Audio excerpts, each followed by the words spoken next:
समाधान शिबिर अभियानामध्ये बांबोरा गावामध्ये या मंडल शिबिरामध्ये उपस्थित असलेले आपल्या जिल्ह्याचे कर्तव्यदक्ष जिल्हाधिकारी डॉक्टर पंकज आशिया, अपर पोलीस अधीक्षक वैभव कुलबर्गे साहेब, त्याचबरोबर उपमुख्य कार्यकारी अधिकारी दादाभाऊ गुंजाळ, आपल्या तालुक्याचे तहसीलदार रवी सत्वर, गटविकास अधिकारी अजित सूर्यवंशी, पोलीस निरीक्षक सोपान सिरसाट, त्याचबरोबर गटविकास अधिकारी गटशिक्षण अधिकारी प्रदीप चव्हाण, RFO मोहन शेळके, या ठिकाणी उपस्थित असलेले आपल्या मार्केट कमिटीचे सभापती काकासाहेब तापकीर, माजी उपसभापती डॉक्टर सुनील गावडे, तालुका अध्यक्ष सुनील काळे, बळाभाई लोंढे, शहाजीराजे भोसले, धनंजय मोरे, नितीन पाटील चेअरमन, आपल्या गावच्या प्रथम नागरिक सरपंच लताताई जगताप, गोपीनाथ जगताप, नाना पांडुळे, चिकबाबा सांगळे, दादा डिसले, विकास काळे, उपस्थित सर्वच पदाधिकारी, कार्यकर्ते, शेतकरी, माता भगिनी, सर्व अधिकारी आणि कर्मचारी वृंद, खरं तर तहसीलदार आणि जिल्हाधिकाऱ्यांनी पण आपल्याला सांगितलं, अनेक लाभार्थ्यांना देखील आपण या लाभाचा सर्टिफिकेट देखील वाटलेले आहेत. एकूणच राज्य सरकारने हा छत्रपती शिवाजी महाराज यांच्या नावानं महाराजस्व समाधान शिबिर हा जो काही उपक्रम हाती घेतलेला आहे, या उपक्रमाचं महत्व थेट शेवटच्या घटकापर्यंत राज्य सरकारच्या सगळ्या योजना थेट गावामध्ये जाऊन पोहोच करायचा हा खऱ्या अर्थाने याचा हेतू आहे. आणि म्हणून शासन आपल्या दारी, आणि म्हणून कलेक्टर साहेबांनी देखील एक उच्चारलं की प्रचंड आपण मोठ्या संख्येने इथे उपस्थित आहे. याचं कारण की बऱ्याच दिवसातून आपण इथे आलात आणि सरकार आणि जिल्हाधिकारी आणि मी देखील इथं आल्यामुळं लोकांच्या आशा देखील पल्लवित झालेल्या आहेत. त्यामुळं प्रत्येक गोष्टीवरती तात्काळ निर्णय करण्याचं हे समाधान शिबिर आहे.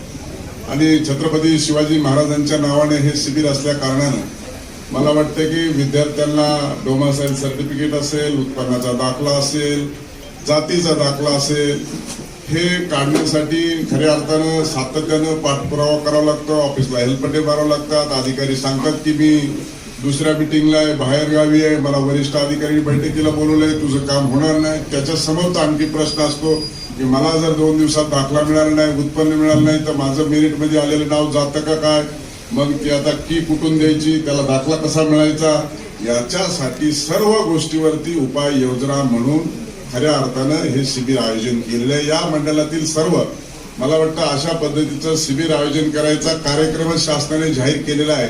आणि संपूर्ण जिल्हाभर नव्हे तर राज्यभर हे महाराजस्व अभियान शासनाच्या माध्यमातून सुरू आहे. आणि आपल्या भागातील सगळ्या लोकांनी त्याचा फायदा घेतला पाहिजे. आणि म्हणून आता हे मार्च मध्ये देखील आहे, एप्रिल मध्ये देखील आहे आणि मे मध्ये देखील नगर परिषद आणि नगरपंचायतीच्या हद्दीमध्ये अशा पद्धतीचं महाराजस्व अभियान हे केलं जाणार आहे. आणि याच्यामध्ये आपल्या मनात जे जे प्रश्न आहेत ते प्रश्न सोडवण्याचं हे महाराजस्व अभियान आहे. कुणाचा रस्ता अडवला असेल, कुणाची मोजणी बाकी असेल, कुणाला तपासणी करायची असेल, कुणाला ब्लड ग्रुप बघायचा असेल. आता आपण एका शेतकऱ्यांना देखील ट्रॅक्टर दिलेला आहे, त्यांना देखील 1.25 लाख रुपयाची सबसिडी प्राप्त झालेली आहे. आणि म्हणून महिलांच्या संदर्भात देखील असेल, लाडक्या बहिणीचा अर्जच मंजूर होत नाही, KYC झाली नाही. त्याचबरोबर त्यांच्या माध्यमातून आता आपण घरकुलाचे काही प्रश्न आहेत, घरकुलाचं बिलच निघत नाही, घरकुलाचं लाईन आउटच दिलं जात नाही. एखाद्याचा अशा पद्धतीनं समजा नुकसानग्रस्त झालंय, त्याच्या देखील तातडीने इथे नुकसानग्रस्त शेतकऱ्यांना अनुदान मिळेल अशी परिस्थिती नाही, पण तातडीने त्याचा प्रस्ताव तयार होऊन तहसीलदार जिल्हाधिकारी राज्य सरकारला कळवतील आणि आपलं अनुदान देखील तातडीने आपल्या खात्यावर मिळेल DBTच्या माध्यमातून. अशी देखील उपाययोजना आहेत. आता शासनाने महसूलच्या विभागामध्ये महसूलच्या विभागामध्ये देखील चांगल्या पद्धतीनं निर्णय घेतलेले आहेत. मला वाटतं येणे करायला आता आपल्याकडे जिल्हाधिकाऱ्याकडे येण्याची आवश्यकता राहिलेली नाही आणि तहसीलदारच्या लेवलवरतीच हा प्रश्न सुटेल, तुकडे बिलाचा प्रश्न सुटेल. त्याचबरोबर माझ्या हातून देखील पोट खराबाचा आपल्या तालुक्यामध्ये मोठ्या प्रमाणात प्रश्न होता आणि शेती तर आपल्या नावावर होती, पण पोट खराब असल्यामुळं त्याच्यावरती आपल्याला लोन मिळत नव्हतं, सोसायटी कर्ज करत नव्हती. त्यामुळं तहसीलदारांनी पोट खराबाचे देखील प्रकरण अनेक निकालात काढलेले, त्यांना आज उतारा देखील दिलेला आहे. आणखी कोणाचे प्रलंबित असेल तर या महाशिबिरमध्ये आपली विनंती नोंदवा. तातडीने त्यासाठी तहसीलदार आणि प्रांत अधिकारी निर्णय घेतील आणि अशा पद्धतीचं महाराजस्व अभियान थेट आपल्या दारामध्ये शासन आलेलं आहे आणि छत्रपती शिवाजी महाराजांच्या नावानं हे महाराजस्व अभियान आपल्या तालुक्यातच, मंडळातच नव्हे तर तालुक्यात आहे, तालुक्यातच नव्हे तर जिल्ह्यात आहे आणि जिल्ह्यातच नव्हे तर विभागात आणि राज्यात देखील सर्व गावातील लोकांना या शासनाच्या योजनेचा फायदा झाला पाहिजे आणि म्हणून आपल्याला सातत्यानं अधिकाऱ्याकडे जावं लागतं आणि अधिकारी त्याला सकारात्मक दृष्टिकोनातून प्रतिसाद देत नाहीत आणि म्हणून शासन आपल्या गावात, दारात आणि मंडळात आलेलं आहे. हे खऱ्या अर्थानं या महाराजस्व अभियानाचं महत्व आहे आणि खऱ्या अर्थानं हेच धोरण आहे आणि म्हणून आपण मोठ्या प्रमाणात त्यासाठी प्रतिसाद देखील दिलेला आहे आणि खऱ्या अर्थानं आपल्याला याचे फायदे झालेले पाहिजेत. त्यामुळे एखादा तलाठी समजा आपलं खरेदी झाली, सातबारात उडत नाही. तुम्हाला माहिती 15 दिवसामध्ये पेन्सिल झाल्यावर परत शाही निवडायचा असतो आणि शाही निवडल्यानंतर आता तर डिजिटल मला वाटतं सातबारा आहे, तो डिजिटल सातबारा मिळाला पाहिजे, पण तो ओढतच नाही, पलीकडे कळवतच नाही, त्याच्यामुळे आपली नोंद होत नाही. आता सांगितलं नाही झालं तर त्याचं काय होईल ते तुम्ही समजून घ्या. त्यामुळे आता सगळ्या गोष्टीमध्ये आणि फेरफार सुद्धा तात्काळ मिळू शकतो. त्यामुळे अशा पद्धतीनं आपल्याला हे चांगल्या पद्धतीनं असलेलं अभियान आपल्यामध्ये, मी कुणाचा मोजणीचा असेल दाखला, आपली शेती किंवा 4 जणांच्या शेतकऱ्यांच्या आपल्याकडे काही कुणाची जमीन इकडे निघते तिकडे निघते किंवा शंका आहे, माझी जास्त आहे तुझी कमी, सातत्यानं हे प्रश्न शेतकऱ्यांना पडतात आणि मग मोजणीवाल्याला आपण सातत्याने सांगितलं आणि अर्जंट मधली फी भरली तरी मोजणीवाली आपली शेती मोजायला येत नाही. आता मला वाटतं संप होता, तर संप सुद्धा दूर झालेला आहे आणि परवाच विधानसभेमध्ये आणि विधान परिषदेमध्ये एक बिल देखील मान्य झालेलं आहे. त्या बिलाला देखील मंजुरी मिळाली. मला वाटतं एक 8-10 दिवसामध्ये त्याच्यात देखील राज्यपालांची सही होऊन तो कायदा अस्तित्वात येणार आहे की आता भूमी अभिलेखचेच अधिकारी नव्हे तर आता आपल्याला प्रोफेशनल आणि जशा पद्धतीनं आउटसोर्सिंग करतो आपण की काही कर्मचारी, अधिकारी, काही इंजिनियर, कन्सल्टंट नेमतो, तशा पद्धतीनं आता आउटसोर्सिंगद्वारे देखील आपल्या मोजणी करण्यासाठी शासनानं त्यासाठी कायदा केलेला आहे आणि म्हणून आता आपले प्रकरण हे प्रलंबित राहणार नाही, तातडीनं त्याच्यावरती उपाययोजना होऊ शकते.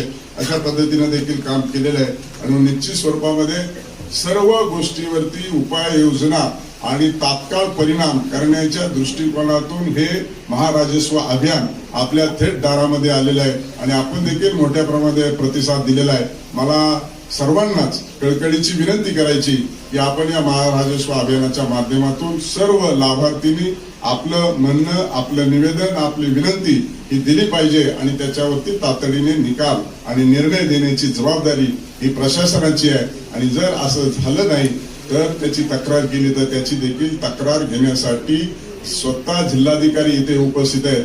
त्यामुळं या महाराजस्व अभियानाचं काय महत्व आहे हे आपल्याला लक्षात आलं असेल आणि त्यामुळं मला वाटतं की सगळे अधिकारी आपल्या तालुक्यातले अतिशय सकारात्मक आहेत आणि आपल्या तालुक्यातील ज्यांचे लाभार्थ्यांचे प्रश्न सुटण्याच्या दृष्टिकोनातून आवश्यक ती कारवाई करायची ते देखील करतायत आणि मला वाटतं आणखी गतीने हे करण्याच्या दृष्टिकोनातून या महाराजस्व अभियानाच्या माध्यमातून त्यांना देखील प्रोत्साहन मिळणार आहे. लाभार्थ्यांना देखील अधिकच्या आणि कमी कालखंडामध्ये आपल्याला शासनाचा लाभ हा उपलब्ध होणार आहे. त्या दृष्टिकोनातून सर्वांनी या ठिकाणी आपलं म्हणणं, आपलं निवेदन, आपली विनंती, आपला प्रलंबित असलेला प्रश्न आवश्यक त्या मला वाटतं आज दिवसभर थांबणार ना सगळे, आज दिवसभर सगळे आवश्यक असणारे अधिकारी आणि कर्मचारी आंबोरा गावामध्ये थांबून सगळे प्रकरण दिलेली निकालात काढण्याच्या दृष्टिकोनातून 100% प्रयत्न करणार आहेत. त्यामुळं आम्ही जरी कार्यक्रम होऊन गेलो तरी सर्व अधिकारी इथे थांबणार आहेत आणि आपलं सगळं काम झाल्याच्या नंतरच जाणार आहेत. त्याच्यामुळं या महाराजस्व छत्रपती शिवाजी महाराजांच्या नावाने महाराजस्व समाधान शिबिरामध्ये आपण सर्वांनी भाग घेऊन निश्चित स्वरूपामध्ये आपला शासनाद्वारे देय असलेला लाभ आपण घ्यावा अशा पद्धतीची मी आपल्या सर्वांना विनंती करतो. आपण उपस्थित आहात तेवढ्यांनी घेतला तर कोणी आपला जवळचा असेल आणि त्याला लवकर बोलून घ्यायचं असेल, त्याचं काही अडचण असेल तर ते देखील आपल्याला या ठिकाणी करता येईल आणि दिवसभरामध्ये आपले सगळे प्रश्न सोडून घेता येईल. आणि म्हणून हे काय एवढ्याच वेळेस आले परत हे आपल्याला संधीच नाही असंही काही समजायचं कारण नाही. कारण हे सातत्यानं निरंतर चालणारी प्रक्रिया आहे. त्यामुळे एकाच दिवसात मिळालं तर आपलं काहीतरी खरं नाही. आपण सगळ्यांची झुंबड उठायची आणि एकाच दिवसात त्या अधिकाऱ्यापुढे आम्हाला आताच द्या नाही तर परत काय खरं नाही असंही समजायचं काही कारण नाही.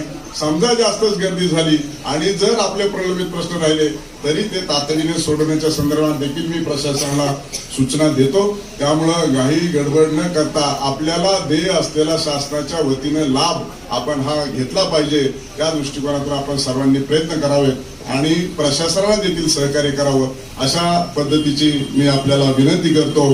आणि भांबोरा गावामध्ये आपल्या गावच्या प्रथम नागरिक सरपंच त्याचबरोबर सर्व पदाधिकारी यांनी सगळ्यांनी हे शिबिर यशस्वी करण्यासाठी गावकऱ्यांनी त्याचबरोबर सर्वांनीच हे प्रयत्न केले. त्याबद्दल मी संपूर्ण गावाचं आणि पंचक्रोशीचं मनापासून आभार मानतो, मनापासून त्यांना धन्यवाद देतो आणि या योजनेचा फायदा आपण सर्वांनी घ्यावा अशी पुन्हा एकदा विनंती करत चांगल्या पद्धतीनं आपण या कार्यक्रमाचं आयोजन केलं त्याबद्दल पुन्हा एकदा मनस्वी आभार व्यक्त करून मी माझ्या वाणीला विराम देतो. इथेच थांबतो. जय हिंद, जय महाराष्ट्र.